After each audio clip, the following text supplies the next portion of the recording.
TJ Gausman. Hey, TJ. Hey Jen, I like this setup. Very cool, high end. It is cool. Yeah. And today we're going to talk about, we just started this online bidding process and we're going to talk about it. Is it in the best interest of the seller? How does it work? Is it in the best interest of the buyer? And is it a good idea overall for agents? Is it the way the market's moving? Right. I know, like, you usually have some pretty tough questions. So I've got my White Claw handy. Just kidding. So Jen, real quick, can you give us like the 20-second explanation of what home bids is? Yeah. Okay. So home bids, if you think about it like eBay. So it's selling your house kind of in that way. There are, and we'll talk about the pros and cons, but it's a very transparent system.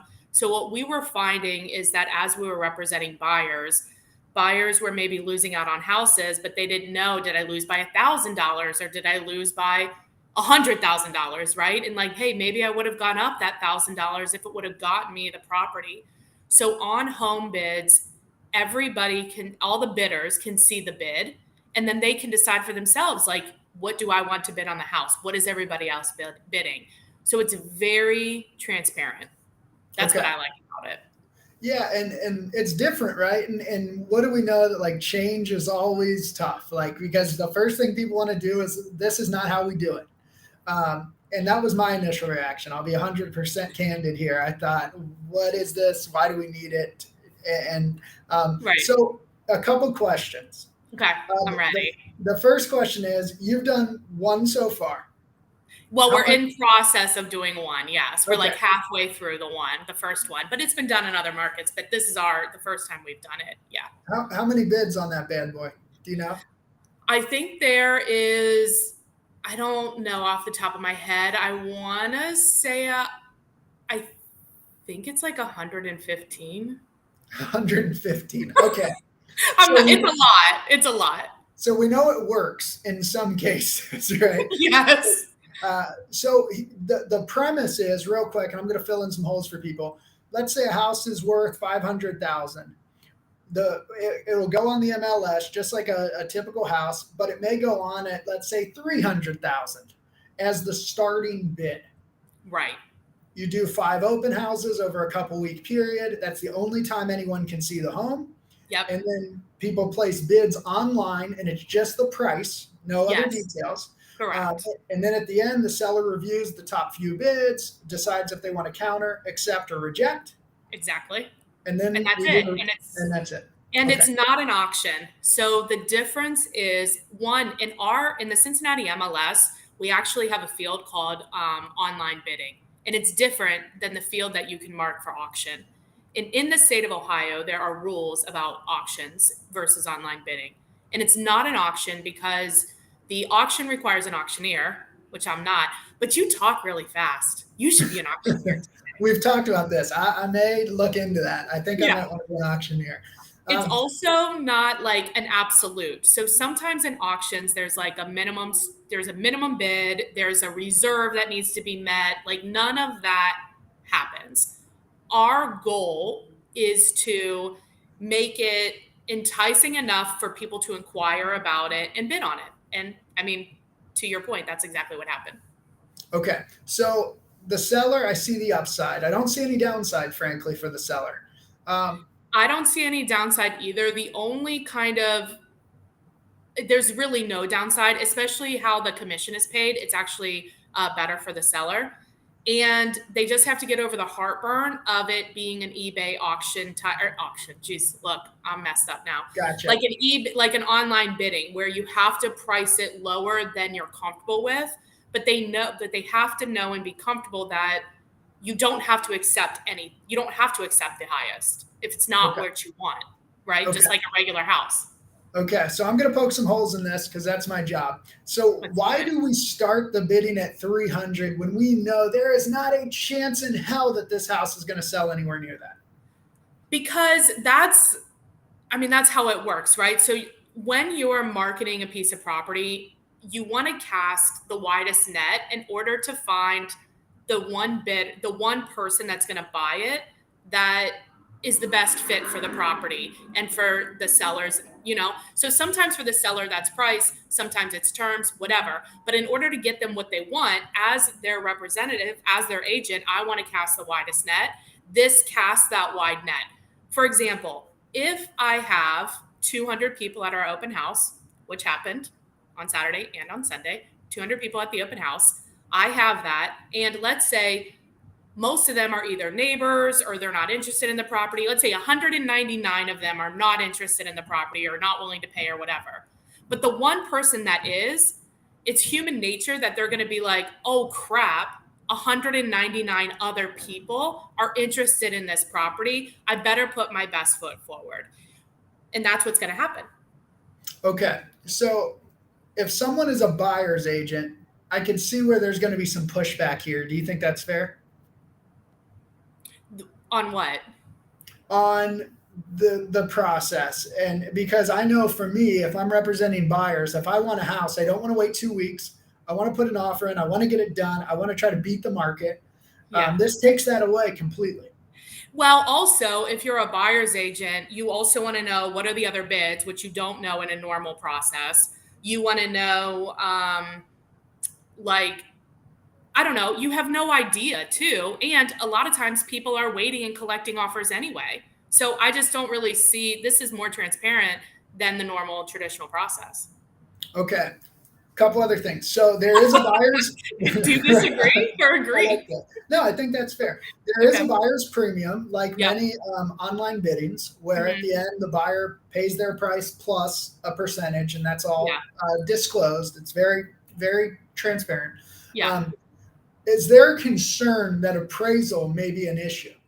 Because I think that happens on any property, right? So in the last few years, there has been some houses that we've had a concern about appraisal, and there's ways to mitigate that. So we would use the same logic on this home versus, and it will also be explained to the appraiser. Okay, that makes sense. And then my last piece of the puzzle, when the only thing that I see is twofold. The fact that we don't know if people are approved to buy the house until the very end, meaning that I could go on and put $1 million bid in without the ability to potentially buy it, which could be problematic. No. Okay. Yes and no. Okay. So, Tony said that absolute does not mean auction. That's true. I'm saying there are types of auctions that are absolute auctions where that means that they're set up that whatever the accepted bid is or the highest bid is automatically sold. Not all auctions are set up like that, and many of them are not. So Thank you for clarifying, Tony. Okay, so for this platform, this USA Home Bids platform, if you are strongly encouraged as a buyer to have an agent. The agents can go in and register themselves. They can choose an option to have approval because they are the buyer's agent. We are going to naturally assume, pay attention, that the buyer agent had a buyer consultation and strategy session with their client. And part of that is that they have agreed to work with a qualified persons, right? Like, not doing it, freaking do it. Yes. So they can, it will come to me, and because I know that they're a buyer agent and that they are a professional, I can approve it. Okay, understood. Without a credit card and without so if it's just a regular person coming in, let's say it's a bot, right? Like a bot that's going on filling in stuff. Yeah. They have to have a credit card if they don't have a buyer's agent. And so if they're the highest bid and they don't, first of all, we're going to see it, right? If somebody puts a bid on a $500,000 house and they put a $4 million bid, that seller is unlikely to choose that one. Got it. They don't have to choose the top. They just have to choose their top ones. Okay. That makes sense. And if the buyer registers himself, they don't have an agent, again, strongly recommend having an agent represent you, then they have to put their credit card in. If they're chosen, but they don't write the offer and submit it within the time frame that's allotted, they get charged a high fee. Okay, that makes sense. So basically, the buyer is paying a 3% premium no matter what, if they have an agent or not. So it's foolish not to use an agent. You should have an agent, is my Okay, fair opinion, enough. but you don't have to. Yes, Okay, you're getting terms. understood. Hmm. And then, so at the end, seller, let's say, looks at the top five offers, and the terms are just not what the seller wants. They can go to number 6, 7, 8, 9, 10 Yeah, until they find the terms that fit. exactly. Yep. And they can also allow us to disclose it to the top people to say, hey, these are your terms. So if you want the house, write the offer with these in mind. But Okay. submit us the written offer on the board contract within 24 hours, or the time frame that's allotted, and the seller will be considering it, the offers. Okay. So I like that we've kind of understood the process. So with team synergy, you and Mhm. Alan, do you see this being the new normal for your listings, or is this always going to be a section of your listings that this really fits well for? I I've been thinking about, is there a type of property, either because of a seller situation or because of the property itself, where this would not fit? I can't find one. It would just be an option. It's a tool in your tool belt, right? I Yes. think it to me, we would express to our sellers that, like, hey, this is a more transparent process. You are going to pay less and you're going to get the real market value of your property. So I don't know why, unless they had really bad heartburn and not wanting to price the house like that, but then they're going to end up paying more and getting less if they don't. Okay. Yeah, I think that you've It's made up a to them. It's strong their case. house. Yeah, Huh? exactly. And that's the thing. I mean, this is an option, and I think that's a really important piece of the puzzle. It's not for everybody, but it can be. Yeah. I see a lot of upside with it. I also understand to the public it's new, and there's some things that might think, oh, that's probably weird. But I think the intention is to get the seller the most money, and that's our job as listing agents. Yes. I also think there's a secondary, for us, the platform, we like how it encourages the buyers to have a buyer agent. I think there's a lot of pressure, and you and I have talked about it before. Like, is that our buyer's agents going away? This puts the buyer agent back into the process and helps add value, because the buyer's agents can see things that the public cannot see, and it is their job to look and review that information, understand it, and add value to their client. Yeah. Now, last piece. So you did the open houses. They were massive successes. That's not debatable. It's Right. ridiculous. I've never seen a 200-person open house in my career. Haven't seen one. Were you seeing people primarily come with agents, or were they coming without agents and then paired with agents at that point? That's a good question. So we do have agents at the open house. The about 10% of the people that came through did were unrepresented.